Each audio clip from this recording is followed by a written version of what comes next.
Hello बच्चों, आज हम पढ़ने जा रहे हैं लेसन फर्स्ट, जीवों में जनन, रिप्रोडक्शन इन ऑर्गेनिज्म्स का सेकंड पार्ट। फर्स्ट पार्ट में आपने पढ़ा जीवन अवधि क्या होती है, लाइफ स्पैन, रिप्रोडक्शन क्या होता है और कितने प्रकार का होता है। इसकी कंपैरेटिव स्टडी, एक तुलनात्मक अध्ययन हमने पिछली वीडियो में किया था।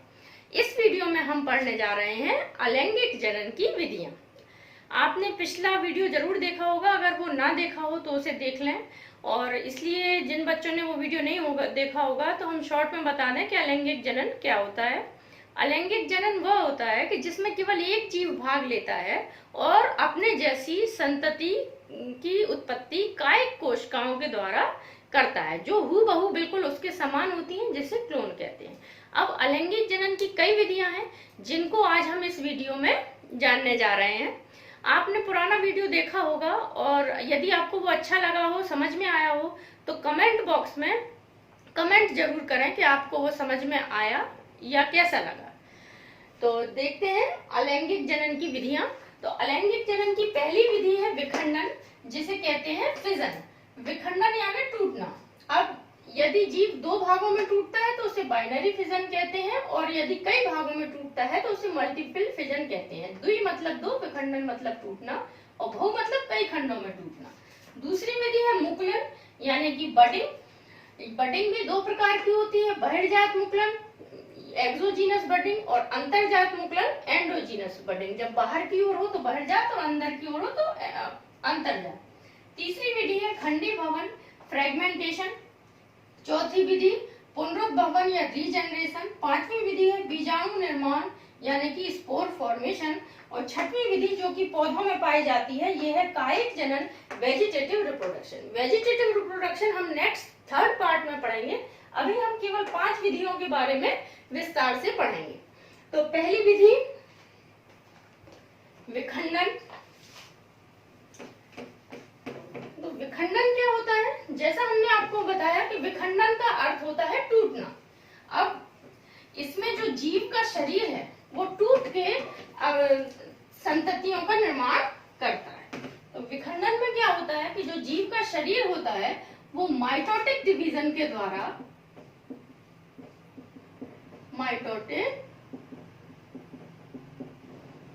माइटोटिक डिवीजन या समसूत्री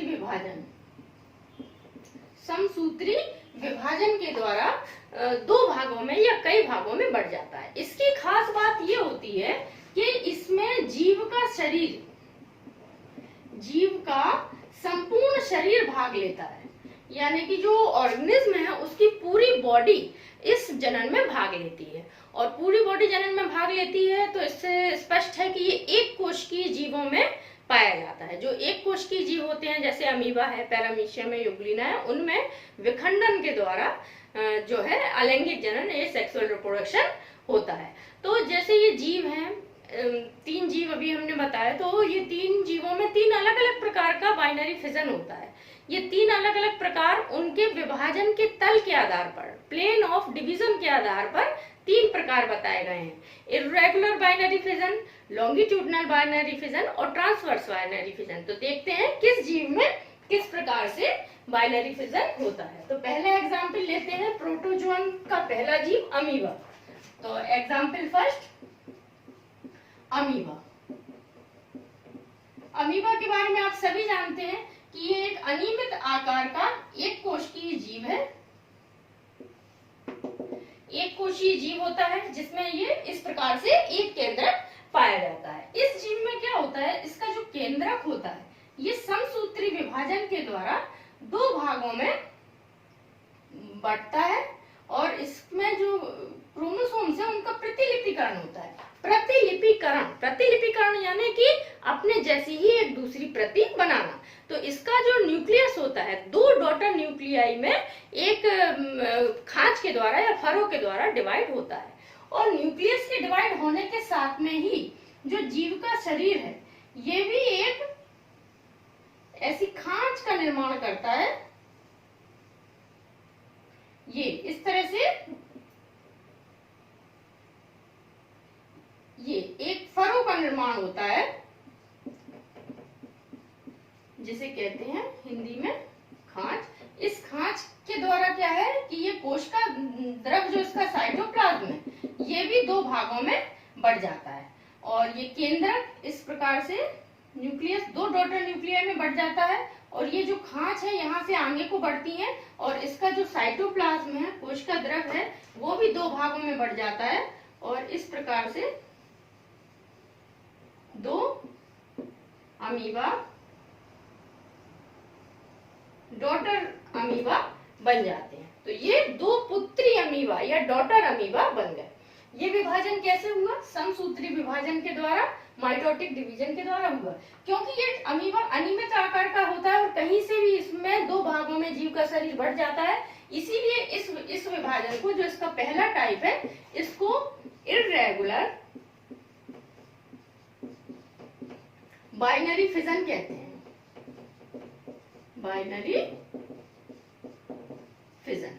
अब जो युग्लिना है, युग्लिना कैसा जीव है? जिसमें एक फ्लैजला पाया जाता है, और जो फ्लैजला वाला फ्लैजला जितने प्रोटोजोन्स में पाया जाता है उनमें लॉन्गिट्यूडनल बाइनरी फिजन के द्वारा अलैंगिक जनन होता है। तो युग्लिना में देखेंगे, युग्लिना में जो बाइनरी फिजन होता है वो कैसा होता है? सेकंड जो है एग्जाम्पल युग्लिना। युग्लिना में होता है लॉन्गिट्यूडनल बाइनरी फिजन।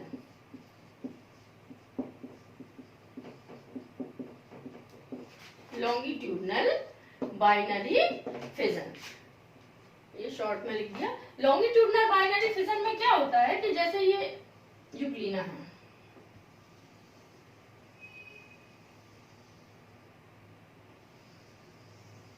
युग्लिना में इस तरह से फ्लैजला पाया जाता है, और ये जो रचना है ये है रिजर्वायर।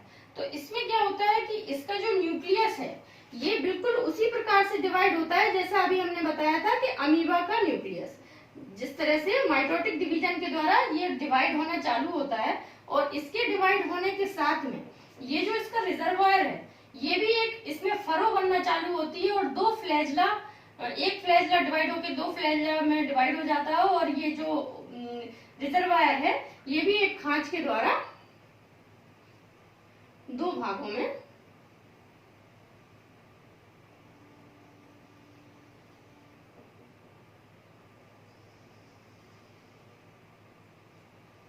बढ़ जाता है। एक फ्लैजला एक रिजर्वायर से, दूसरा फ्लैजला दूसरे रिजर्वायर से। अब ये जो फरो बनी है ये बनी है लॉन्गिट्यूडनल फरो, उसमें इर्रेगुलर कहीं से भी फरो बन जाती थी। ये जो फरो है ये नीचे की ओर लॉन्गिट्यूडनली एनिमल को दो भागों में बांट देगी, और इस तरह से दो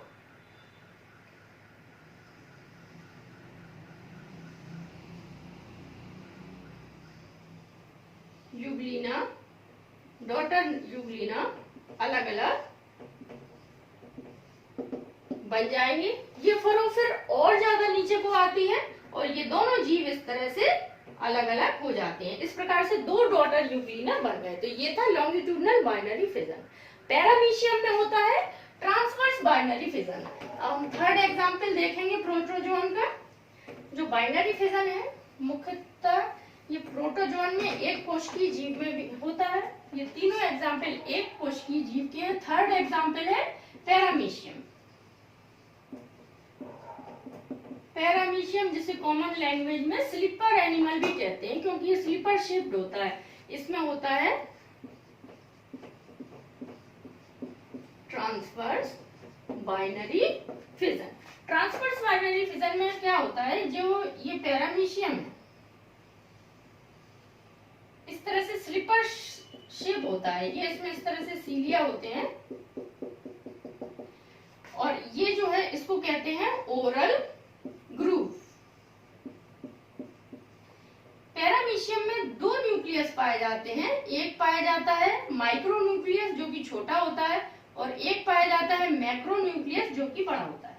जो मैक्रो न्यूक्लियस है ये एमाइटोटिक डिवीजन के द्वारा डिवाइड होता है, और जो छोटा न्यूक्लियस है माइक्रो न्यूक्लियस है ये उसी प्रकार से जैसे अमीबा में डिवाइड हुआ था माइटोटिक डिवीजन के द्वारा डिवाइड होता है। अब इन जैसे ये केंद्र डिवाइड होते हैं तो अमीबा में क्या होता है कि अपने शरीर को लंबाई में खींचता है। तो लंबाई में खींचने से क्या होता है, ये बीच में इस तरह से इसमें दो ओरल ग्रूव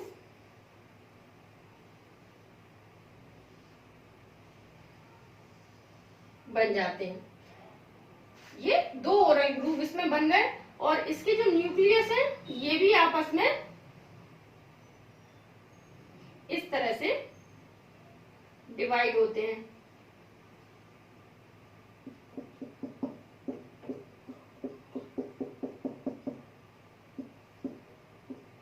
ठीक है, अब ये जैसे ये न्यूक्लियस इस तरह से लंबाई में खींचते हैं, ये दो भागों में बढ़ जाते हैं, माइक्रो न्यूक्लियस भी और मैक्रो न्यूक्लियस भी। इनके दो भागों में बंटने से क्या होता है, जैसे हमने बताया था कि इनमें पहले न्यूक्लियस का डिवीजन होता है, फिर एक फरो का निर्माण होता है। अमीबा में इर्रेगुलर, यूग्लिना में लॉन्गिट्यूडनल, और जो पैरामीशियम है इसमें एक ट्रांसवर्स फरो का निर्माण होता है। ट्रांसवर्स फरो के ऐसे निर्माण होने से ये जीव इस तरह से दो भागों में बढ़ जाता है, एक ओरल ग्रूव ऊपर एक नीचे, एक मैक्रो न्यूक्लियस ऊपर एक नीचे, एक माइक्रो न्यूक्लियस ऊपर एक नीचे। फिर इस प्रकार से ये जीव दो अलग अलग जीवों में स्वतंत्र रूप से दो डॉटर पैरामीशियम में डिवाइड हो जाता है। तो ये हमने देखा कि पैरामीशियम में किस प्रकार अलैंगिक जनन होता है, इसमें ट्रांसवर्स बाइनरी फिजन होता है। अब बाइनरी फिजन जो है वो बैक्टीरिया में भी होता है। बैक्टीरिया जो होते हैं इनमें भी बाइनरी फिजन होता है, और बाइनरी फिजन जब अनुकूल परिस्थिति बैक्टीरिया को मिलती है तो इनमें इतनी द्रुत गति से, इतनी तीव्र गति से बाइनरी फिजन होता है कि ये एक बैक्टीरिया 6 घंटे में 2.5 लाख बैक्टीरिया में बढ़ सकता है। मतलब 2.5 लाख गुना, एक बैक्टीरिया से 6 घंटे में 2.5 लाख बैक्टीरिया जन्म ले लेते हैं। तो इसीलिए हाथ धोते रहिए और बैक्टीरिया से बचे रहिए। वैसे बैक्टीरिया हमेशा हार्मफुल नहीं होते, कभी कभी अच्छे भी होते हैं। अब हम दूसरा पार्ट देखेंगे इसका। दूसरा टाइप है, पहला आपने पढ़ा विखंडन, अब दूसरा इसका था अभी आपने पढ़ा द्विविखंडन, अब हम पढ़ेंगे बहुविखंडन। तो बहुविखंडन में क्या है, जो कि इसका सेकंड पार्ट है बाइनरी फिजन का, बहुविखंडन। ये विखंडन का दूसरा पार्ट है बहुविखंडन, मल्टीपल फिजन।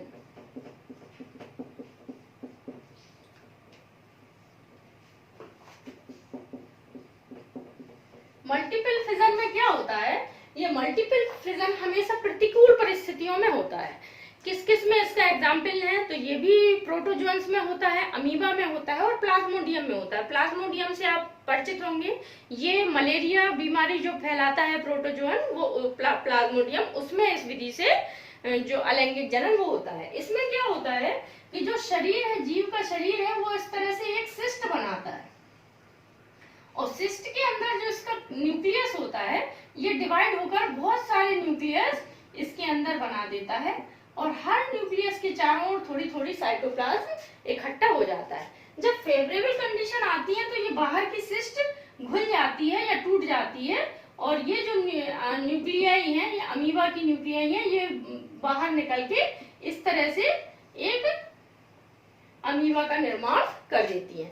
सेम बिल्कुल प्लाज्मोडियम में होता है, ये एग्जाम्पल था अमीबा का।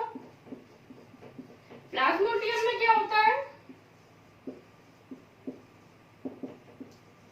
प्लाज्मोडियम में भी इसी प्रकार से एक सिस्ट के अंदर इस तरह से एक न्यूक्लियस बहुत सारे न्यूक्लियस में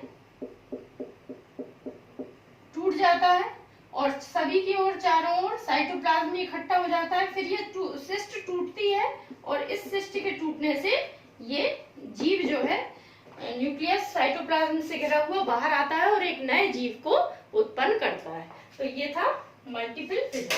अब हम सेकंड विधि देखेंगे अलैंगिक जनन की, जो है मुकुलन।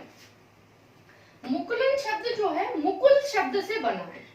बडिंग किस शब्द से बना है, बड शब्द से बना है। तो चाहे हम मुकुलन कहें या बडिंग का है। बडिंग शब्द बना है बड से और मुकुलन शब्द बना है मुकुल से। मुकुल क्या होता है? ये एक कोशिकाओं का एक ऐसा समूह होता है जो जीव से अलग होकर के एक नए जीव को उत्पन्न करती है। अब जो मुकुलन है ये दो प्रकार का होता है, अभी हमने बताया था। तो पहला होता है एक्सोजीनस बडिंग,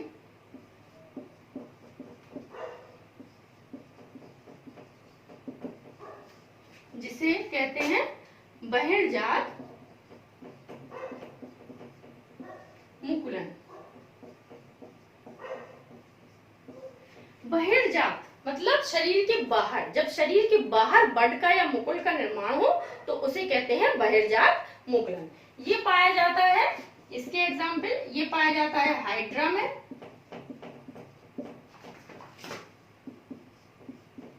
साइफा जो एक प्रकार का स्पंज है उसमें, और यीस्ट में।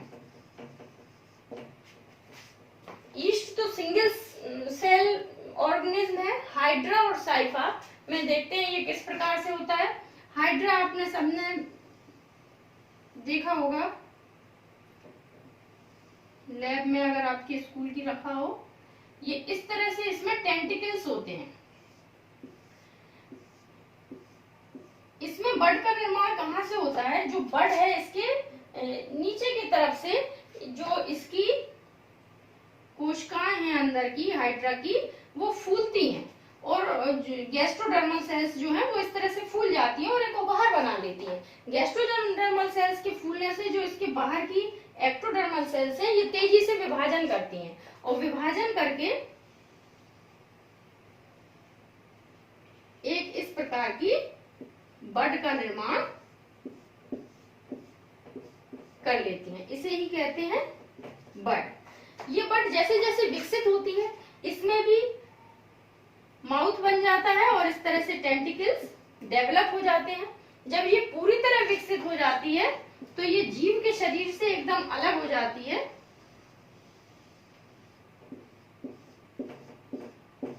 ये जीव के शरीर से इस तरह से और एक डॉटर हाइड्रा को जन्म दे देती है। तो इस प्रकार से हाइड्रा में एसेक्सुअल रिप्रोडक्शन बडिंग के द्वारा होता है। हाइड्रा के अलावा जो स्पंज है हमने बताया आपको साइफा, ये है, ये स्पंज पोरीफेरा संघ का होता है, जानते होंगे आप सभी। इसमें भी क्या है, नीचे के भाग से ही ये ऐसी पोरस होती है इसकी बॉडी और ये इस तरह से सीलिया पाए जाते हैं। अब ये इसमें भी नीचे से ही एक बड निकलती है और ये बड बॉडी से अलग हो जाती है और अलग होके एक स्पंज, न्यूली फॉर्म स्पंज को जन्म दे देती है। अब ईस्ट में किस प्रकार से होता है? ईस्ट एक सिंगल सेल होती है।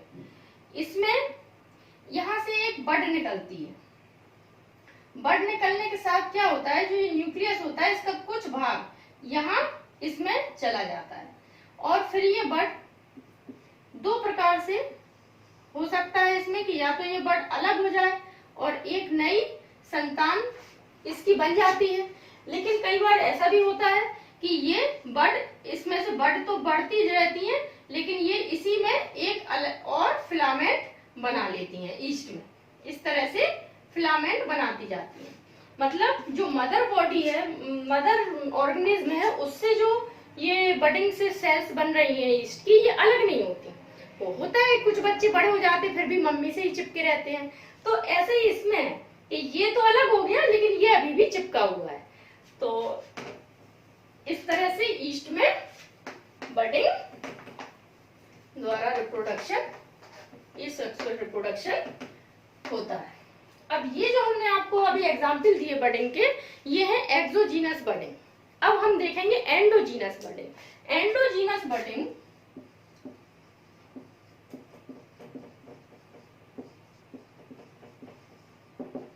एंडोजीनस बडिंग अंतर्जात मुकुलन। भी स्पंज का ही एक प्रकार, एक एनिमल है स्पंज में, स्पॉन्जिला। स्पॉन्जिला में ये पाया जाता है। स्पॉन्जिला में क्या होता है कि इस प्रकार से ये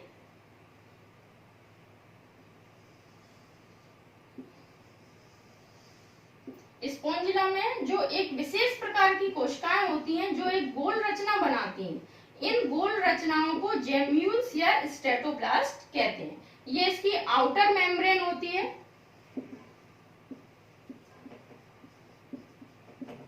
जो कि मोटी होती है। ये इनर मेम्ब्रेन होती है, जो कि पतली होती है। ये है माइक्रोपाइल।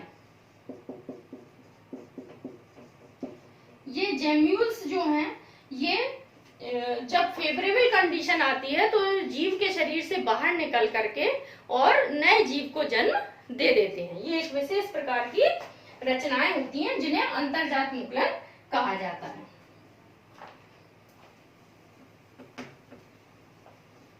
तो ये आपने देखा बडिंग के द्वारा किस प्रकार से ये सेक्सुअल रिप्रोडक्शन होता है। अब थर्ड जो है वो है फ्रेगमेंटेशन।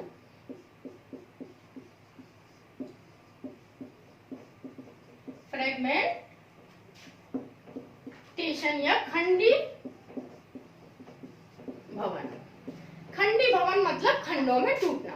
ये मुख्यतः शैवालों में होता है, एल्गी में। जैसे ये मान के चलिए एक एग्जाम्पल स्पायरोगायरा, ये इस तरह से कई खंडों का बना होता है।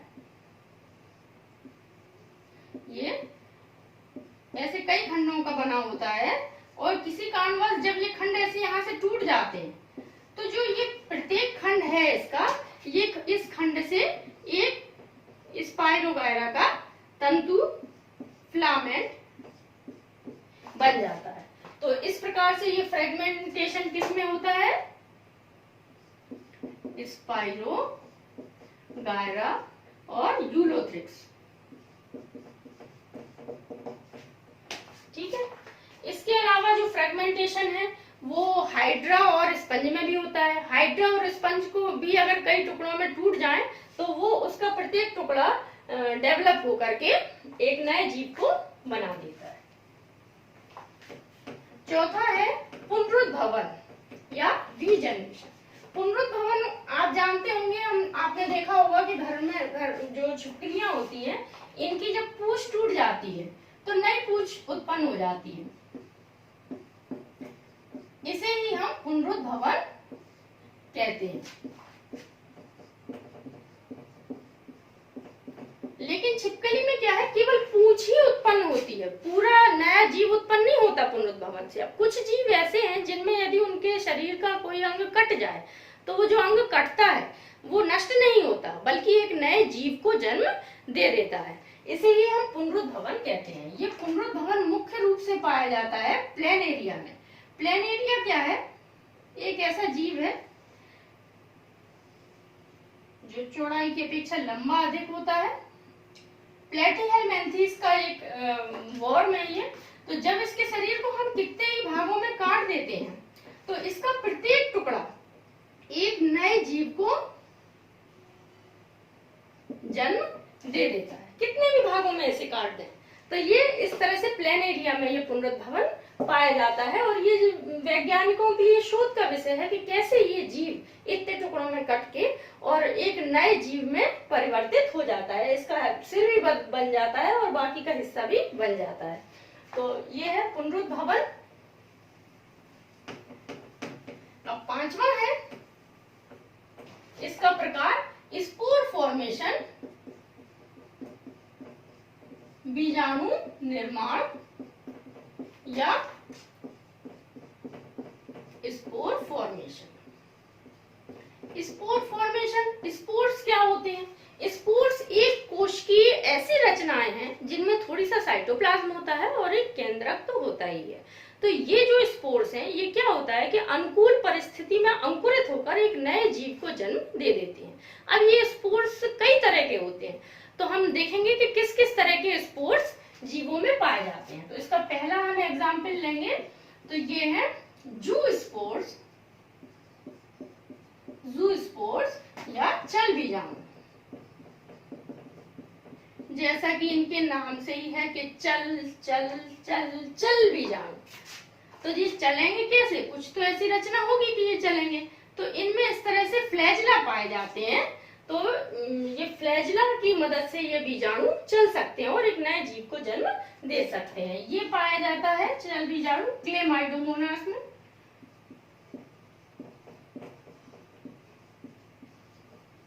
क्लेमाइडोमोनास में, वाउचेरिया में क्लेमाइडोमोनास में 2 फ्लैजला वाला बीजाणु होता है और वाउचेरिया में कई फ्लैजला वाला बीजाणु होता है। तो इसका एक दूसरा उदाहरण है वाउचेरिया। ठीक है।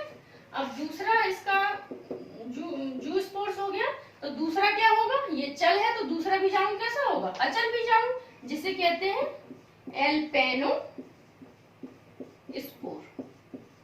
एल्पेनोस्पोर, अचल बीजाणु मुख्यतः 2 ही प्रकार के होते हैं, चल और अचल। लेकिन अचल बीजाणु थोड़ी सा अंतर से उनको अलग अलग नाम दे दिया गया है। जैसे अचल बीजाणु एल्पेनोस्पोर, इसमें क्या होता है, जो बीजाणु होता है वो इस तरह से, ये मान के चलिए इसमें दिखाएं तो ये इस तरह से बीजाणु होता है जिसमें फ्लैजला नहीं होते। तो इसको क्या कहते हैं? एल्पेनोस्पोर। अब ये किसमें पाया जाता है? ये भी क्लेमाइडोमोनास,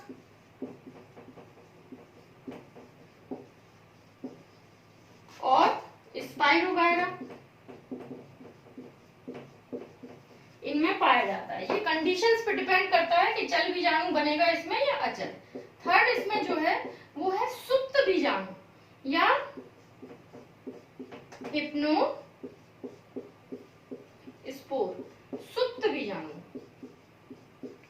जैसा कि नाम से ही पता चल रहा है, सो जाता है। सुप्त मतलब सोना, सो जाता है। अगर इसको फेवरेबल कंडीशन नहीं मिले तो ये बीजाणु सो जाता है, यानी कि सुप्त अवस्था में चला जाता है। तो होता तो ये बिल्कुल अचल बीजाणु की ही तरह है। ये देखिए, अचल बीजाणु की तरह ही होता है, फ्लैजला नहीं होते। लेकिन क्या है, क्योंकि विपरीत परिस्थितियां हैं, तो विपरीत परिस्थितियों में अपने आप को बचाए रखने के लिए ये एक प्रकार से एक मोटी भित्ति का निर्माण, एक मोटी मेम्ब्रेन का निर्माण अपने चारों ओर कर लेता है। और जब फेवरेबल कंडीशन आती है तो ये इसकी जो मेम्ब्रेन है मोटी, ये घुल जाती है और ये नए जीव को जन्म दे देता है। तो ये सुप्त अवस्था में रहता है, तो इसे कहते हैं सुप्त बीजाणु। ये पाया जाता है वाउचेरिया में, अब ये 3 तरह के बीजाणु हुए। चौथा बीजाणु देखते हैं।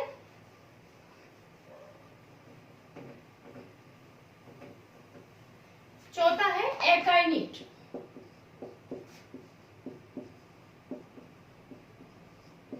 एकाइनीट में क्या होता है, ये भी एक प्रकार का सुप्त ही बीजाणु है। लेकिन इसमें क्या होता है, जैसे हमने बताया कि बीजाणु के चारों ओर मोटी भित्ति या वॉल बन जाती है, इसमें बीजाणु के चारों ओर मोटी भित्ति ना बन करके जो ये कोशिका है, इसी के चारों ओर एक मोटी भित्ति बन जाती है।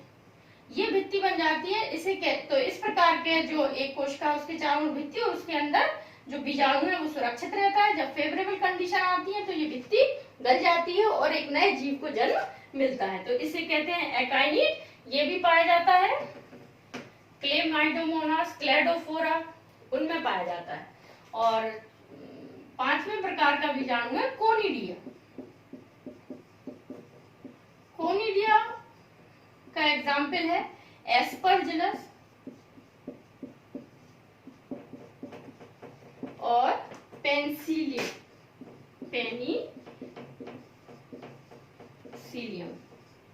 इसमें क्या होता है कि बीजाणु ऐसे जीव के शरीर के अंदर ना बन के इस तरह से इसमें एक रचना पाई जाती है जिसे कहते हैं कोनिडियोफोर। इसमें इस तरह से गोल गोल रचनाएं, बीजाणु इसके ऊपर ही लगे रहते हैं और ये बीजाणु अलग होकर के एक नए पेनिसिलियम के कवक है जो एक प्रकार का, उसके शरीर को जन्म देता है। तो ये आपने पढ़ी अलैंगिक जनन की विधियां। जो 6वीं विधि है वो अगले वीडियो में आपको बताएंगे, जो है कायिक जनन। जैसे कि गुलाब होता है, गुलाब की हम कलम लगाते हैं तो वो क्या है, बिना किसी दूसरे जनक के एक पौधा उत्पन्न हो रहा है, तो वो भी एक प्रकार का अलैंगिक जनन है, जिसके बारे में विस्तार से नेक्स्ट वीडियो में पढ़ेंगे। अभी हम आपसे कुछ प्रश्न पूछेंगे जो इस वीडियो से संबंधित है, जिनका जवाब आप कमेंट बॉक्स में दें। तो पहला प्रश्न ये बताइए कि जेम्यूल्स से किस ऑर्गेनिज्म में, किस जीव में अलैंगिक जनन होता है। और जो प्लेनेरिया है, प्लेनेरिया में कौन सी विधि के द्वारा अलैंगिक जनन होता है। ठीक है, तो ये वीडियो कैसी लगी ये कमेंट बॉक्स में बताएं, और नोट्स आपको डिस्क्रिप्शन में मिल जाएंगे, इस लेसन से संबंधित नोट्स, तो वहां से आप डाउनलोड कर सकते हैं।